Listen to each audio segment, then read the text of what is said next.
मंडई राज्याचं सर्वोच्च सभागृह असणाऱ्या विधान परिषदेत सदस्य म्हणून निवडून जाण्यास अनेक जण उत्सुक असतात। आपली वर्णी लागावी म्हणून अनेक कार्यकर्ते पदाधिकारी नेत्यांकडे कित्येक दिवस गळ घालत असतात। मात्र उमेदवार देण्यापासून ते उमेदवार निवडून आणण्यापर्यंत या निवडणुकीत खूप मोठा घोडेबाजार होतो अशा चर्चा आपण नेहमीच ऐकतो। विधान परिषदेवर संधी मिळणं हे सर्वस्वी त्या पक्षाच्या सर्वोच्च नेत्याच्या मर्जीवर अवलंबून असतं। येत्या 27 जुलै रोजी विधान परिषदेचे 11 सदस्य निवृत्त होत आहेत, त्यामुळे त्या 12 जुलैला या जागांसाठी निवडणूक होणार आहे।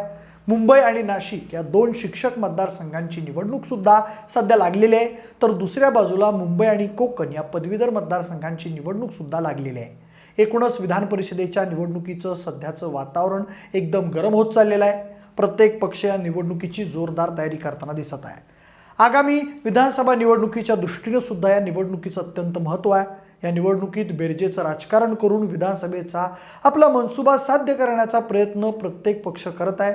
सध्या निवडणुकीसाठी महाराष्ट्रातील प्रमुख पक्षांच्या उमेदवारांची निवड चालू आहे। चला तर मग आपण आजच्या या व्हिडिओमधून हेच जाणून घेण्याचा प्रयत्न करूयात की या विधान परिषदेत संधी मिळून कोण नेते आमदार होतील, कोणाचं पुनर्वसन केलं जाईल आणि कुणाला ताकद दिली जाईल।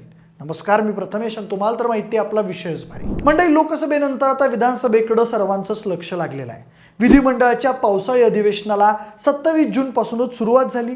काही आमदारांनी आपली नावं दिल्लीत संसदेच्या बाकावर कोरल्यानं महाराष्ट्रातील विधान परिषदेतील काही जागा रिक्त झाल्या आहेत। मात्र आता त्या जागेवरून महायुती आणि महाविकास आघाडी जोरदार रस्सीखेच सुरू असल्याचं दिसत आहे। महाराष्ट्रात विधान परिषदेच्या 14 जागा रिक्त असून त्यापैकी 11 जागांसाठी निवडणूक होणार आहे।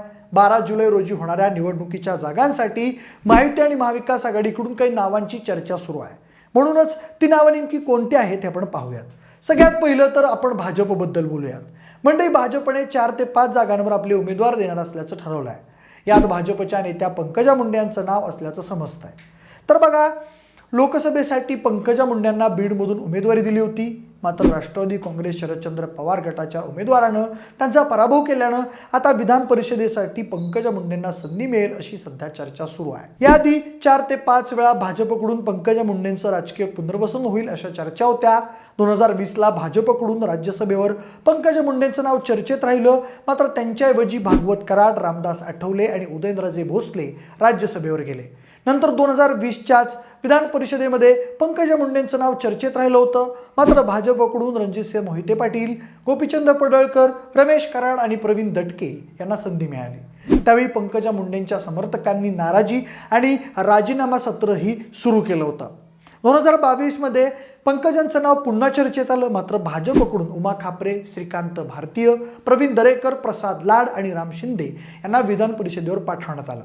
आणि यावेळी 2024मध्येही राज्यसभेसाठी पंकजा मुंडेंचं नाव संभाव्यांमध्ये आलं, मात्र अशोक चव्हाण, अजित गोपछडे आणि मेधा कुलकर्णींची इथं वर्णी लागली।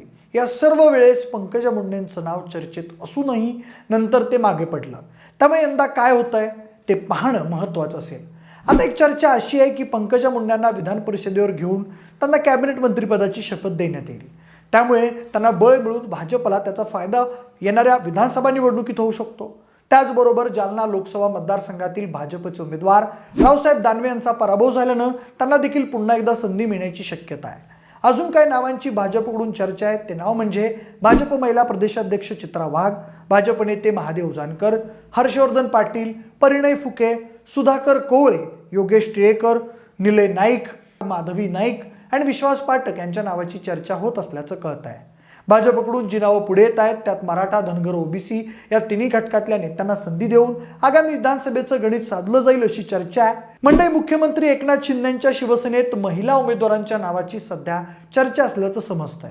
त्यात विधान परिषदेच्या उपसभापती नीलम गोरे यांचा समावेश असून यवतमाळसारख्या जिल्ह्यात खासदार म्हणून काम पाहिलेल्या भावना गवळी यांची देखील यामध्ये वर्णी लागण्याची शक्यता आहे। तर अजित पवारांच्या नेतृत्वाखालील राष्ट्रवादीत पाहिलं तर राजेश विटेकर, संजय दौंड या 2 नेत्यांची नावं सध्या चर्चेत असल्याचं समजत आहे।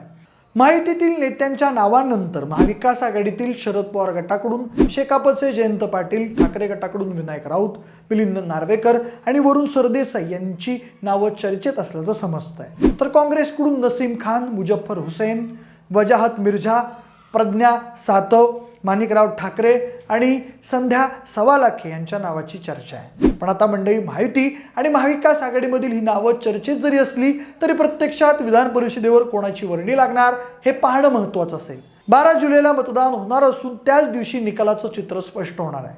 आमदारांचं संख्याबळ बघितल्यास 11 पैकी 5 सदस्य भाजपला हमखास मिळणार आहेत। शिंदेंच्या शिवसेनेला 2 तर अजितदादांच्या राष्ट्रवादीचेही 2 सदस्य संख्याबळानुसार विजयी होतील आणि महाविकास आघाडीकडे 2 आमदारांचं संख्याबळ आहे। मात्र महाविकास आघाडीनं तिसरा उमेदवार दिल्यास 11व्या जागेसाठी रस्सीखेच होऊ शकते असं बोललं जात आहे। पण एकूणच समाजातील सर्व घटकातल्या नेत्यांना संधी देऊन प्रत्येक पक्ष आपलं आगामी विधानसभेचं गणित साधण्याचा प्रयत्न करतोय असं तरी सध्याचं चित्र आहे। पण मंडळी, यावेळेस विधान परिषदेत कोणाला संधी मिळेल, कोणाला परत वाट पाहावी लागेल हे काहीच दिवसात स्पष्ट होईलच। पण तुम्हाला काय वाटतंय, यावेळेला कोण नेते विधान परिषदेचे आमदार होतील? तुमची मतं आम्हाला कमेंट करून नक्की कळवा। तुर्तास हा व्हिडिओ आवडला असेल तर लाईक आणि शेअर करा। सोबतच असेच माहितीपर व्हिडिओज पाहण्यासाठी विशेष भरीच्या यूट्यूब चॅनलला देखील सबस्क्राईब करायला विसरू नका। धन्यवाद।